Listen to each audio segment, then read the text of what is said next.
بسم الله الرحمن الرحیم. السلام علیکم ورحمة الله. هیله ده چې ټول روغ او جوړ اوسئ. د ویب ډیزاینینګ 1 دریم لیکچر ته په خیر راغلی. امروز در لیکچر سوم ویب ډیزاینینگ 1 انشالله سر موضوعات HTML images و HTML links گپ میزنیم. خب اولا از شروع یک وب پیج جور میکنیم و انشالله با تشریح بعداً پیش میریم. به خاطر گرفتن عکس و لینک در یک وب پیج ما یک وب پیج جور میکنم، فرضاً یک HTML پیج جور میکنم و ایرا سیو میکنم در فولدرتون. خب آمده میجا third class ماست، یک نام برش ما میتونم که فرضاً third class.html اکستنشن وب پیج حتما میتیم سیو میکنیم. و خب از اینجا آمده ما بیسیک استراکچر HTML جنریت میکنم. ای که اتوماتیکلی میآید. این کار سابلایم تکست است. اگر شما از دیگه تکست ادیتر استفاده میکنین نشاید این اتوماتیکلی بیاید، شما باید این نوشته کنین منوالی. استراکچر بلد هستین. میایم در ساحه بادیش یک h3 تگ میگیرم و اینجا نوشته میکنم suppose working with HTML images سیو و میخوایم در براوزر رن کنم. در مو فولدر که سیو شده است برین دبل کلیک کنین باز میشه. اینجا در سابلایم تکست ما دایرکتلی اینجا کدام میتونم که اوپن این براوزر این وب پیج اتوماتیکلی رن میشه. خب وب پیج ما در اینجا ثبت کردیم. شما در هر فولدری که ذخیره کردین برین دبل کلیک کنین، قسمی که در ویدیو پیش مکردم رن میشه براتون. ایرا ما یک کمی در مابین میخوایم بیارم. از این خاطر ما برای حال از یک تگ با نام سنتر استفاده میکنم. این مکمل h3 تگ هیدینگ 3 خدا در بین سنتر تگ میگیرم. سنتر تگ باز و بسته در ریفرش کنین در مابین آمد. به این ترتیب قسم گفتم به خاطر انجام یک کاری جد HTML ما چند راه داریم، یکیش انشالله میبینیم. یکی است که چیزی که ما در بین سنتر تگ میگیریم و در مابین میاد. کلی کارا بالای از سنتر هم نمیشه. بعضی چیزا هستن که توسط از در مابین نمیان، بعداً بلد میشیم. خب شما معمولا دیدین و ما در روز اول هم گفته بودیم که یک وب پیج، یک صفحه HTML، یک صفحه اینترنتی مشتمل به مختلف نوع دیتا می باشه. در صفحه HTML یا در یک وب پیج تنها نوشته نمی باشه. شما دیدین که در یک وب پیج شما عکس هم دیدین، شما ویدیو هم دیدین، شما آدیو هم دیدین، شما انیمیشنز هم دیدین، امو عکسای متحرک که هستن، شما نوشته هم دیدین، مختلف چیزا را شما میبینین. حالا تا روز پیش، تا کلاس پیش ما فقط درباره تکست گپ زدیم و تکست فارمتینگ خواندیم. حالا درباره گپ میزنیم که عکس در بین صفحه خود چطور بیاریم. چون یک ورد فایل نیست که ما دایرکتلی عکس بگیرم اینجا دراپ کنم، یعنی زد بٹن بزنم عکس بیا. چون یک وب پیج است ما باید عکس توسط تگ عکس بیاریم در صفحه HTML. تگ عکس کی است؟ به نام تگ img یاد میشه. img چی است؟ یک تگ عکس است و این یک تگ است که مطلب در جوره نمی آید. این چی است؟ ستند الان است، تنها یکی است او که فقط یک تگ داره. شروع تگ یا ختم تگ هر چیز که میگین آخرش نداره. صحیح است؟ این چی است؟ یک تگ عکس است، img تگ. و وقتی که شما img تگ نوشته میکنین src اتوماتیکلی میآید. این یک اتریبیوت تگ است. src یعنی که سورس. خود درباره اتریبیوت طال گپ نشاید زده باشیم. در HTML ما دو مهم چیزی که داریم، یک خود تگ است، یک اتریبیوت تگ است. طال اکثر تگ‌ها را که ما خواندیم نیاز به اتریبیوت نداشتن، مطلب کار خود بدون اتریبیوت هم پیش برده میتونستن. فرضاً اگر ما h3 تگ خواندیم، اگر ما سنتر آلی دیدیم، اگر ما فرضاً پاراگراف تگ p تگ دیدیم، معمولا این اتریبیوت استفاده نکردیم. فرضاً اگر hr تگ دیدیم، مختلف تگ‌ها را دیدیم، یک قسمی نیستن که اتریبیوت ندارن. اکثر تگ‌ها تقریبا مکملا کل تگ اتریبیوت دارن، مگر بعضی تگ‌ها بدون اتریبیوت هم کار خود پیش برده میتونن تا یک جای. بعضی کارا را بعضی تگ‌ها می باشد که بدون اتریبیوت هیچ کار کردن نمیتونن. بخش دوم مهم HTML کی است؟ اتریبیوت یک تگ است. اتریبیوت یک تگ چی است؟ با یک تگ یک چیز اضافه میکنه، یک تگ تکمیل میکنه. یک تگ یک چیزی که نیاز داره او را برش ما توسط اتریبیوتش مشخص میکنیم. اتریبیوت یعنی یک پراپرتی یک تگ. اگر ما بخوایم که یک تگ کنترل کنیم، بیهیویر یک تگ کنترل کنیم، دیزاین یک تگ کنترل کنیم، او را توسط اتریبیوت یک تگ کنترل کرده میتونیم. و اتریبیوت یک تگ اینی شکل داره که ما در چند مثالا گفتیم، شما دیدین. مطلب در اتریبیوت یک تگ معمولا کجا نوشته میکنیم ما؟ جایش در start tag معمولا نوشته میشه. فرضاً اگر یک تگی که شروع ختم داشته باشه، اگر من یک پی تگ بگیرم، پیش از اینکه به ایمیج بیایم این گپ اتریبیوت است. فرضاً اگر من پی تگ میگیرم، پی تگ start in پی تگ end و در بینش اینجا من یک سما کامنت میکنم. بعدا نیره میبینیم. اول اتریبیوت بشناسیم. خب این پی تگ شد. فرضاً من اینجا نوشته میکنم که this is a paragraph. سیو میکنم و پیج رفرش میکنم. یک پاراگراف است. حالا یک تگ است که بدون اتریبیوت هم کار خود کرده میتونه. پاراگراف برای ما نشان میده. پی تگ از خود خاصیت داره که بلاک الیمنت است، مطلب بعد از این بریک لاین میاره و تکست از کجا شروع میکنه این گپا. اگر کنترل کرده بخوایم ما میتونم که یک کار کنم. فرضاً ما میخوام که اینجا بگویم که فرضاً BG color is equal to red. ببینم اگر درست نوشته کرده باشه. نیست.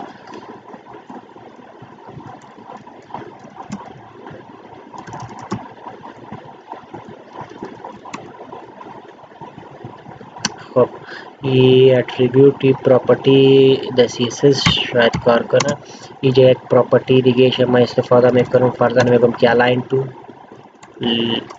right. این ما رفرش میکنم. ببینید نوشته کجا آمد؟ در طرف رایت آمد.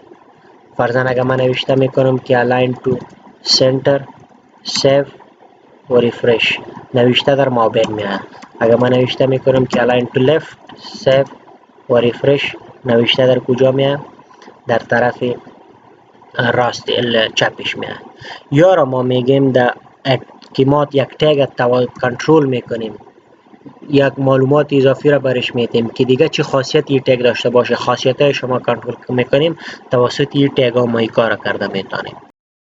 توسط اتریبیوت این تگ ها ما این کار کرده میتونیم. خب این را ما اتریبیوت میگیم و میتونیم چند تا اتریبیوت به یک تگ بدیم. هر تگ از خود لیست آف اتریبیوت ها را داره که برای این کار میکنه. و یک اتریبیوت جایش کجا می باشه؟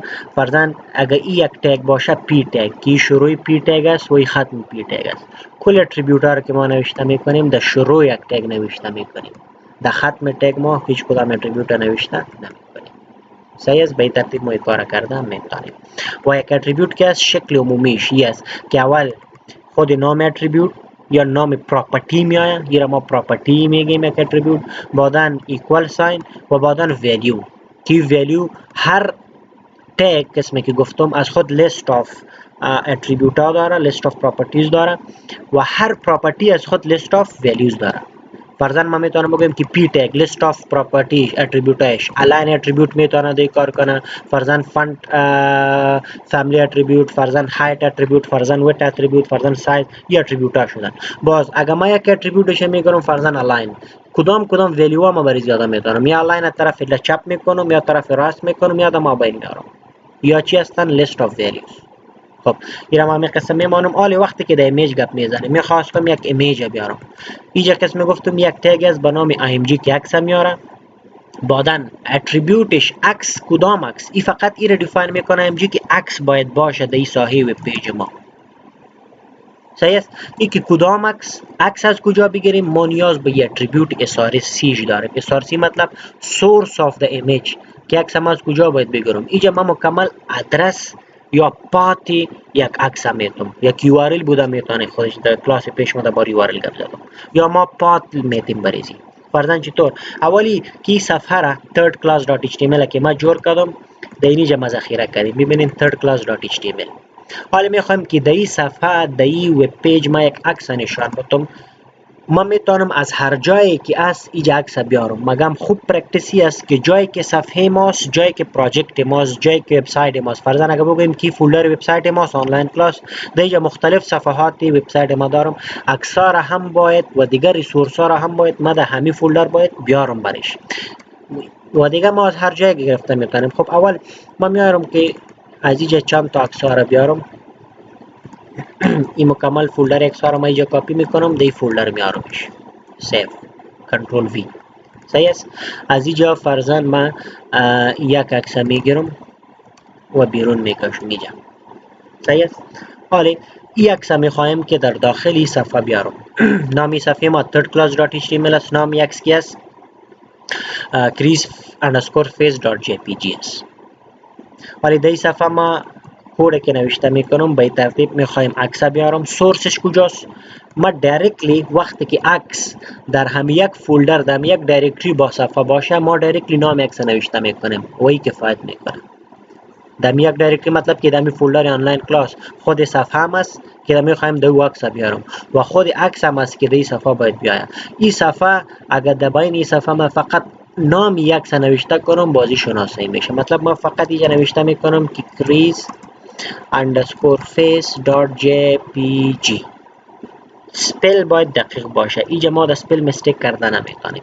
سیو میکنم و پیج خود ریفرش میکنم. ببینین عکس در صفحه میاد. صحیح است. این یک طریقش است که ما چی میکنیم؟ فقط توسط نام یک عکس اکسس میکنیم در سورس، تا به شرطی که عکس و صفحه در یک فولدر بودن، باز این صفحه میتونه تنها با نام را شناسایی کنه.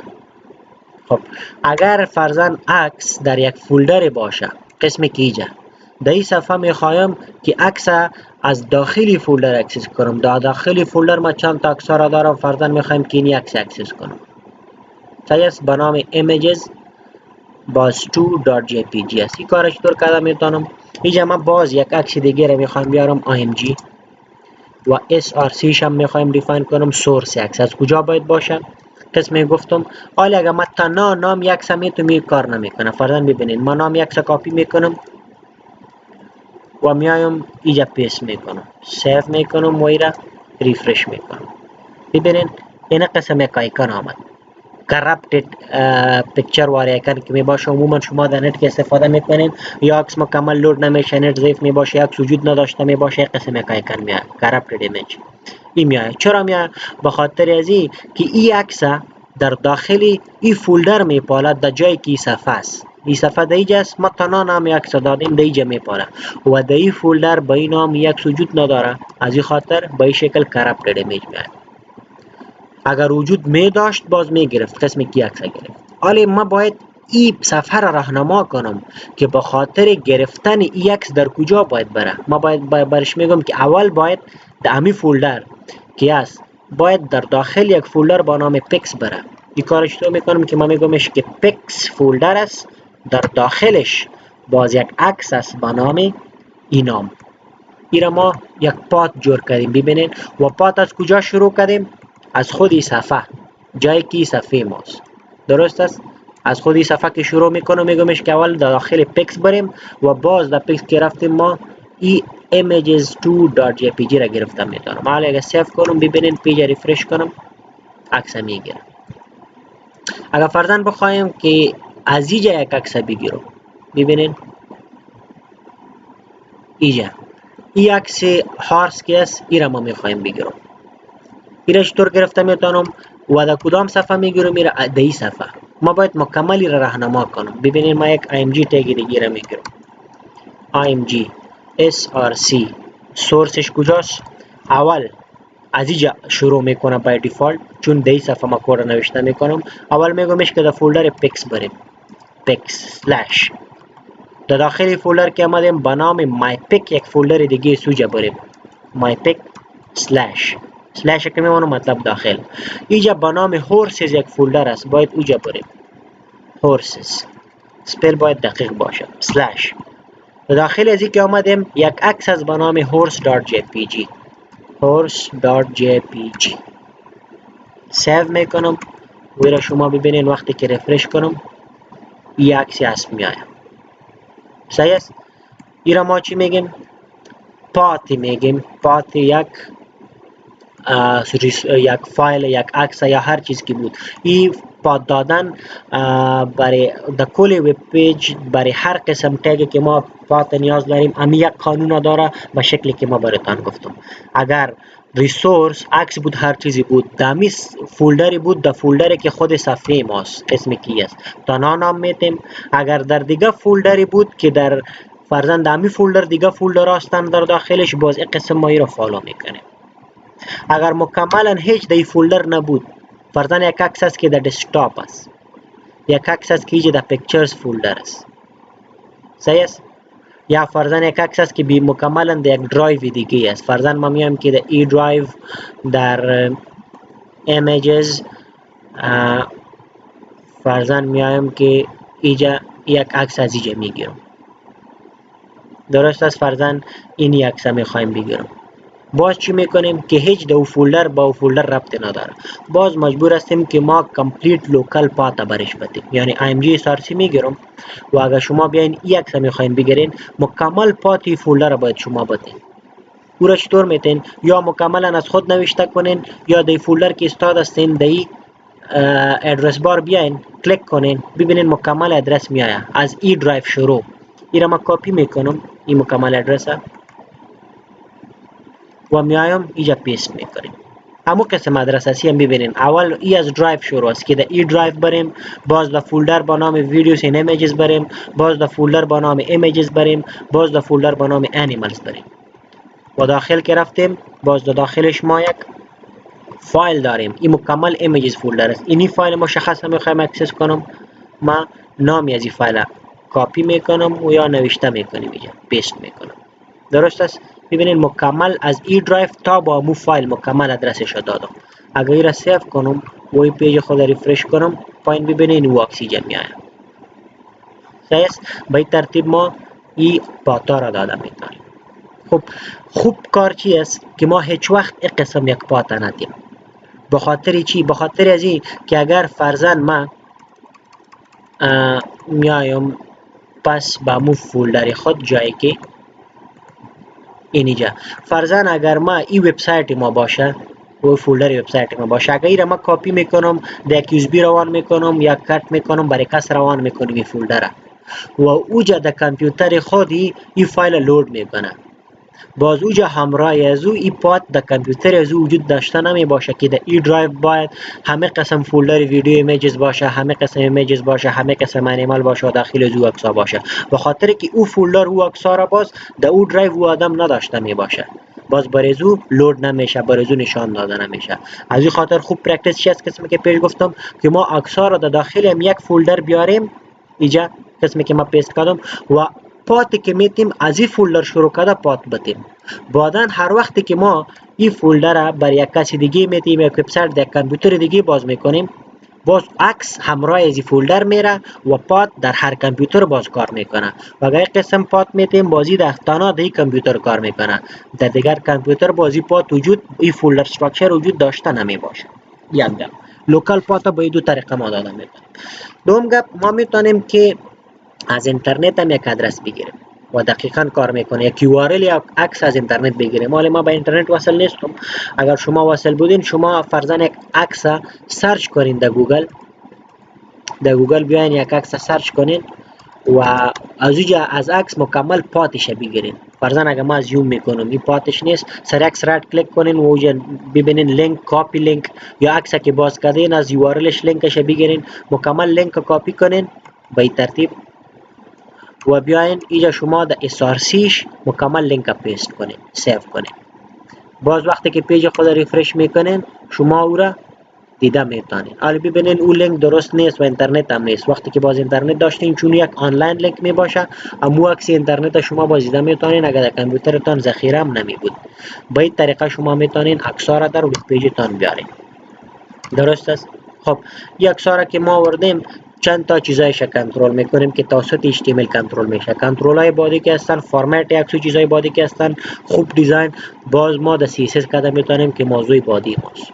خب این عکس‌ها را ما آوردیم اگر شما میبینین یا هر یکش نظر به سایز خود خورد و کلان آمده. ای را ببینین، ای را ببینیم و یا ای را ببینیم. مطلب درست سایزش مینتین نشده. ما میتونیم با اتریبیوت های دیگه img tag ای را کنترل کنیم. فرضاً میگم که کل عکس‌ها در یک سایز بیاین. باز میتونم فرضاً عکس اول که گرفتیم عکس اینی سکی است، ای را ما چطور کرده میتونیم img tag src عکس است، یک پراپرتی دیگه است به نام width. width یعنی که عرض عکس میخوایم کنترل کنم در پکسل، یک اتریبیوتش است. فرضاً میگم که باید 100 پکسل بگیره. save and refresh به اندازه 100 پکسلی میاد. فرضاً یک عکس میخوایم که در به اندازه 100 پکسل بیارم، اینجا میایم پراپرتی ویتش میگیرم 100 پکسل.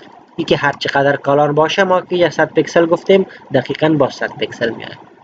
ولی فرضاً ویت از این اگه میخوایم که 100 پکسل بگیرم، میایم و در ویت از این میگم که 100 پکسل باید یم باشه. سیو و ریفرش. ببینین یم 100 پکسل شد. ویتش گفتیم، هایتش نگفتیم، یعنی که از اینجا با اینجا ببینین دقیقاً یکسان هستند. 100 پکسل ارسیش آمد. حالا شما اگر فکرتان باشه تا که دایمنشن دومیش ما نگویم، ای اتوماتیکلی خود ادجست میکنه و این بسیار یک خوبیش است. اگر فرضاً ما میگم که هایت از این را ما کنترل کنم، فرضاً از این عکس هایتش هم کنترل کنم، مطلب طولش کلانیش، باز من میتونم از یک پراپرتی دیگه به نام هایت. اینجا ببینین من چند تا پراپرتی را استفاده میکنم و فقط سپیس میتونم. اول img که از خودش تگ است، بعدن پراپرتی است، پراپرتی src مکمل سورس یا ادرس عکس است، بعدن سپیس دادیم پراپرتی دومیش استفاده کردیم، با سپیس میتونم پراپرتی سومیش استفاده میکنم. فرضاً هایت میگم که 100 پکسل هایت هم داشته باشه، یه مکمل یک مربع واری بیاد. ریفرش. میبینین یک کمی کلانتر شد. حالا برای این من 100 پکسل هایت میتونم، فرضاً هایت از این میگم که 100 پکسل باید باشه. px مطلب پکسل. ببینین هم 100 پکسل شد. حالا برای این میگم که 100 پکسل باشه. هایت از این ما میتونم که بگم که 100 پکسل باید باشه. سیو این ریفرش. خورد شد. به این ترتیب به هر اندازه که ما خرد و کلان کرده بخوایم میره در ادامه میدانیم. صحیح است. منده ها اگر بخوایم که ریشو یک عکس مینتین کنیم، باز ما فقط یک دایمنشنش میتیم، هر دو دایمنشنش نمیتیم.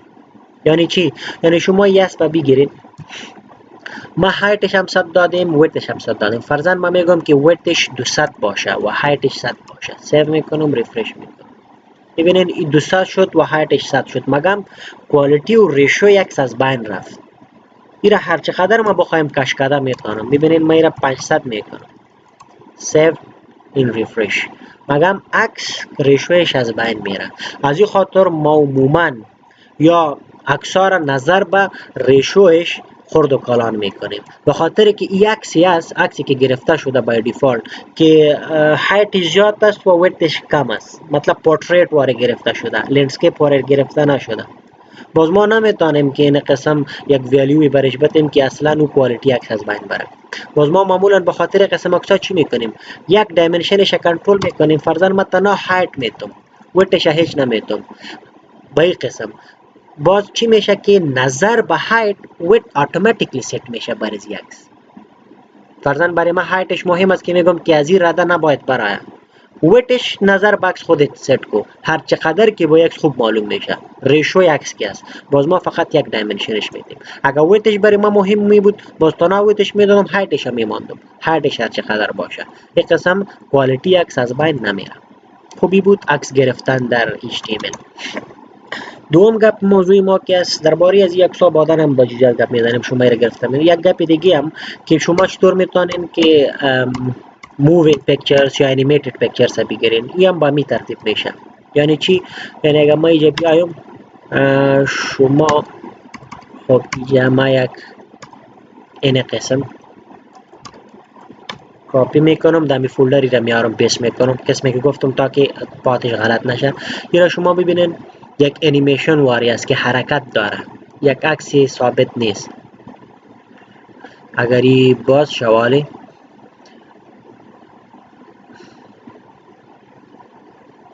خب ایرا ببینین این قسم یک عکسی که حرکت داره، هر عکسی که باشه مهم نیست. ایرا چطور آورده میتونیم در یک پیج بسیار آسان است. به همین قسم از img تگ استفاده میکنیم. img src در سورسش چون اردویش در یک فولدر است، اگر ما تنها نامش میتونم هم کفایت میکنه.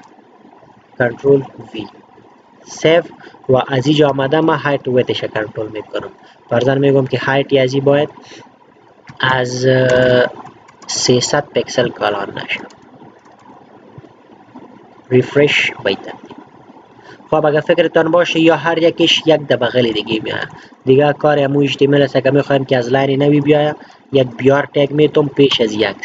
حالا اگر ریفرش کنم ای از لاین خود میاد.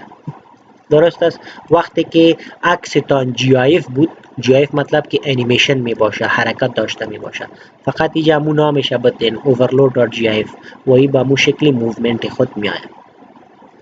خب دیگه پراپرتیاش باز انشاءالله بالا می بینیم. مطلب دیگه دیزاین اکسارا دسیسیس می بینیم. موضوع بعدی ما که است این موضوعاتی که براتون گفتم از اینجا گفتیم و این خوب گپ است که را فالو کنیم کدام چیز از ما نمانه. هایت و ویتش گفتیم.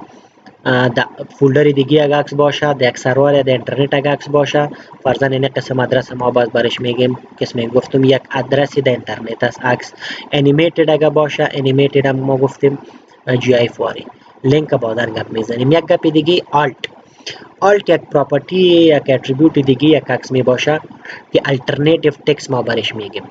در چی وقت به درد ما میخوره؟ وقتی که عکس به درستی لود نمیشه، یک مشکل پیش میشه، باز آلت برای ما نشان داده میشه. فرضاً یک عکس یک اساس وقتی که لود میشه خود درست است، مگه فرضاً احیانا اینجا ما در سپل یک مستیک میکنم یا این فولدر بدل میشه یا اگر در اینترنت باشه اینترنت ضعیف است عکس لود نمیشه، معمولا باز هر مشکلی که بود برای ما این قسم یک آیکانی کرپت عکس نشان داده میشه. ما اینجا با قصدی اینجا نامش غلط دادم به خاطر که براتون نشان بدم و اگر درست بود خود عکس نشان میاد.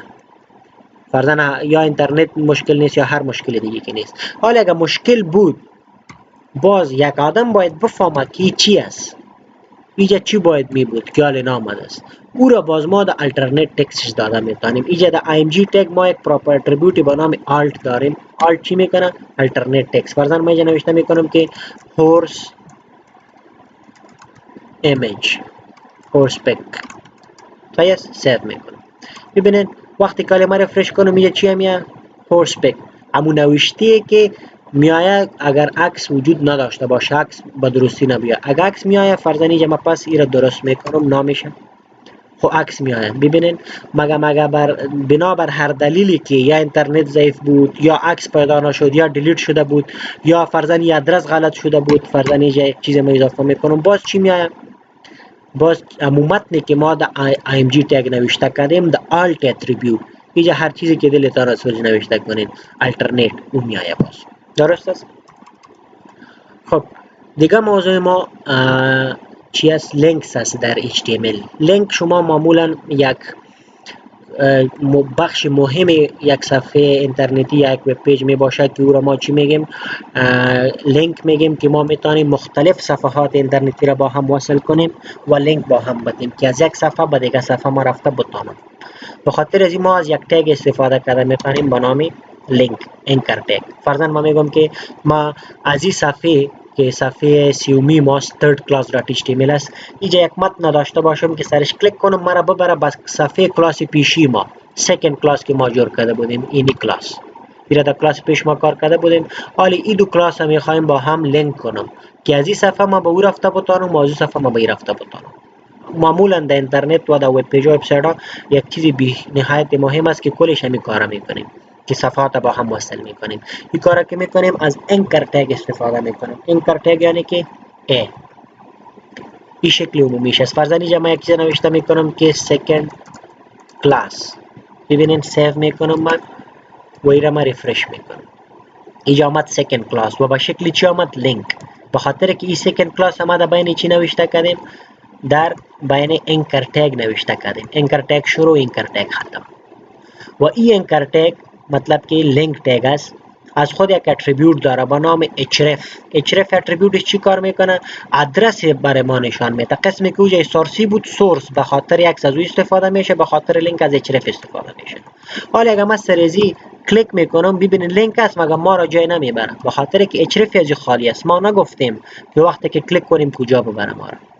اینجا هر ادرسی که ما میتونم ما را همونجا میبره. لوکال ادرس باشه، گلوبال ادرس باشه، ادرس اینترنت باشه، ادرس فولدر باشه، ادرس عکس باشه، ادرس هر چیز که باشه همونجا ما را میبره. و ادرس دادن اینجا هم به مو شکل است، به شکلی که ما پیش گفته بودیم. فرضاً حالی در این صفحه هستم ما ترد کلاس و میخوایم ادرس این صفحه را برش بدم که وقتی که سر از متن ما کلیک میکنم در بین صفحه که است ما را به این صفحه بر این صفحه باز شود. چون در یک فولدر هستن ما تنها نام این صفحه را بتون هم کفایت میکنم. ببینید نام این صفحه چی است؟ secondclass.html. در اچرف ما برش میتونم که secondclass.html سیو میکنم. این را ببینید ریفرش میکنم. حالی اگر ما سر از کلیک میکنم ما را میاره به این صفحه دومی ما کی است. صحیح است؟ این کاری چی است؟ لینک است. و دیگه ای که از لاین خود شروع شد ما میتونیم که یک بیار تگ بتم. صحیح است؟ به این شکل به این قسم ما لینک ها را در HTML جور کرده میتونیم، از یک صفحه به دیگه صفحه رفته میتونیم. دیگه ادرسینگش ما باز یاد گپ سریزی نمیزنم، دقیقا همه قسم است. فرضاً اگر ما میخوایم که داخلی فولدر باز دیگه فولدر است اینجا باز این صفحه است با این لینک کنمش، این کار ما چطور کرده میتونم؟ اینجا ما مکمل انوپاتش میتونم. فرضاً ما میگمش که داخل پکس فولدر بریم، قسمی که اینجا ما داریم از این صفحه رو میخوایم ادرس بتم. در داخل پکس فولدر که آمدیم باز با نام مای پک یک فولدر است، مای پک. باز در داخل مای پک فولدر ما یک صفحه دارم secondclass.html. اینجا من نوشته میکنم secondclass.html سیو میکنم. و حالی اگر من بیایم این صفحه خود رفرش کنم سرزی کلیک میکنم همون صفحه را برای من نشان میده. خب اگر این پیدا نمیشه یا غلط باشه، فرضاً ما اینجا گفتیم که اینجا thirdclass.html باید باشه، مگم در او فولدر او ترد کلاس وجود نداره، باز چی میشه؟ ببینیم ما که سرزی کلیک میکنم میگه که فایل نات فاوند، به خاطر که او دقیقاً در مو ادرس میره. ببینین در پکس رفته، در مای پکس رفته، اوجا thirdclass.html دیده وجود نداره، وجود که نداره میگه که وجود نداره، فایل نات فاوند. اگر ادرس دقیق نبود یا او فایلی که ما با لینک میکنیم وجود نداشت باز یک قسم یک ارر برای ما میده. دیگه ادرس دادن ما پیش به تفصیل گپ زدیم. اگر ادرس اینترنت هم باشه شما اینجا مکملا ادرس از اینترنت از URL وب پیج کپی کرده میتونید. فرضاً اینجا با یک صفحه اینترنتی شما وصل میکنین google.com، به این ترتیب شما میتونین مکمل ادرس لینک کنین و اینجا پرتین. فرضاً اینجا نوشته میکنین که http مکمل ادرس که از URL کپی کردین به هر شکلی که بود www.google.com سیو. و وقتی که شما باز میاین سرزی ریفرش میکنین سرزی کلیک میکنین ببینین شما را دقیقاً با مو ادرس میبرن. حالا چون وجود نداشت that's fine. صحیح است؟ با این شکل ما رفته میتونیم. خب یام گپ لینک ما تنها تکست نه بلکه هر چیز لینک کرده میتونیم. فرضاً اگر ما بخوایم که از یک لینک جور کنیم باز ما چی کرده میتونیم؟ یک صد بین انکر تگ میگیریم. اینجا اگر ببینین تکست در بین انکر تگ گرفتیم از این خاطر از این متن لینک جور شده است. ما ایرا پس همو ادرس سیکند کلاس میتونم secondclass.html تاکه ای لود شود. ببینید به این ترتیب. خب بازم غلط است، سکند اینجا دی ماندیم، سیو ریفرش و حالا اگر ببینیم درست شد. از اینجا ما پس به فرست کلاس یا ترد کلاس رفرنس داده مید. خب گفتیم که یک میخوایم لینک کنیم چطور کرده میتونیم که با می عکس میایم و در بین چی عکس بسته میکنم ای تگ انکر تگ شروعش از اینجا و مکمل عکس در ما بینش میگیرم. صحیح شد؟ به این ترتیب در داخل انکر تگ ما عکس گرفتم. حالا اگر بیایم سرزی رفرش میکنم ببینین ما که سر یک کرسر خودم میارم ای حالا یک عکس ساده نیست بلکه یک لینک است. مگم اگر دیگه میارم این کدام کار نمیکنه، سرزی کلیک میکنم کلیک میشه سرزی. ببینین مگم میره نگفتیم که ما که سرش کلیک میکنم کجا باید برم. میره برای چی گفتم میتونیم در چیره. فرضاً میگم که همون صفحه دوم برای ما باز شود secondclass.html سیو ریفرش. حالا وقتی که ما سرزی کلیک میکنم صفحه دوم باز میشه. به این ترتیب ما میتونیم که اینجا بگویم که وقتی که سرزی ما کلیک میکنم خود هم عکس برای ما باز شود چون اینجا ما خورد آوردیم خود هم یک ده سایز خودش. ما میتونم که از بجای صفحه اینترنتی، از بجای آدرس وب پیج، آدرس خود عکس بتم.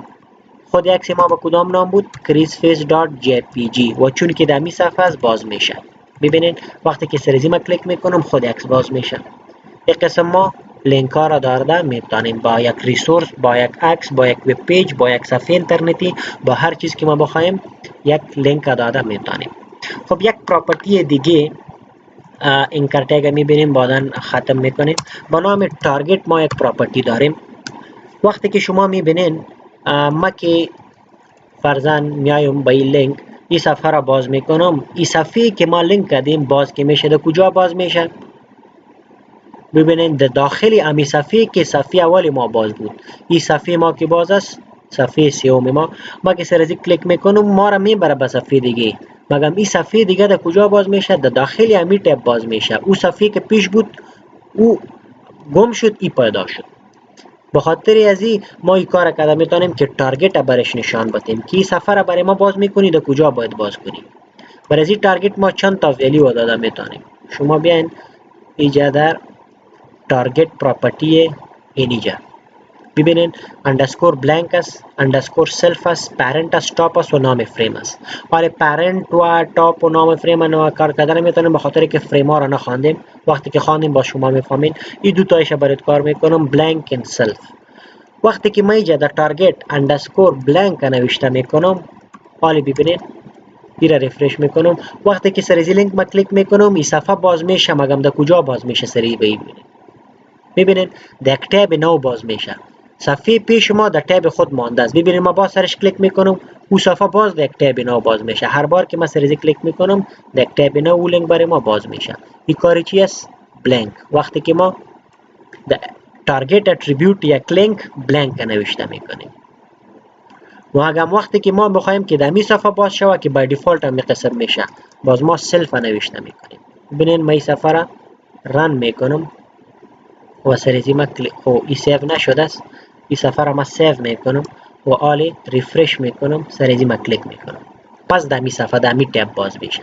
تب نو برای باز کردن یو لینک جور نمیکنه. این دو تایش است. دیگه شکی است او را باز با فریم ها میبینیم تا فریم نخوانیم. خب برای امروز همین قدر کفایت میکنه. شما خوب پرکتیس کنید.